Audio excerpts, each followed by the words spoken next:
என்னடி வீட்டுல சொல்லிட்டியா? என்ன சொன்னாங்க? டேய் இல்லடா, அப்பாவை பார்த்தா ஒத்துக்கிற மாதிரி தெரியல. நீ முஸ்லீம், நான் ஹிந்து, அதை நினைச்சாலே சொல்றதுக்கு பயமா இருக்குடா. 6 வருஷமா லவ் பண்றீவ தெரியலையா? இப்போ வந்து சொல்ற? டேய் போடி. சரி அவங்களை பாத்துக்கிறோம். சரி ஒன்று சொல்றா. டேய் அப்பாடா. டேய் அப்பாடா. வேலைக்கு போறேன்னு சொல்லிட்டு இங்கே ஆட்டமா பேசிக்கிறீங்க. பா ஃப்ரெண்டு தான்ப்பா. ஊர்ல எல்லா பேரும் சொல்லும் போதெல்லாம் நான் நம்பல. நேர்ல பார்க்கும் போது லட்சம் என்னன்னு தெரியுது. இல்ல நீ யாரா?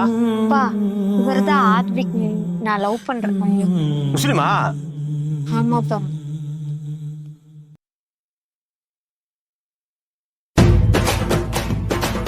தம்பி பத்தி எல்லாமே விசாரிச்சிட்டேமா. மத்த பெத்தவங்க மாதிரி ஜாதி மதம் பாக்குறாள் நான் கிடையாது. உன்னை வச்சு நல்லா காப்பாத்தினா போதுமா. நாளைக்கு அவங்க அம்மா அப்பாவை கூப்பிட்டு நம்ம வீட்டுல வந்து பேச சொல்லு.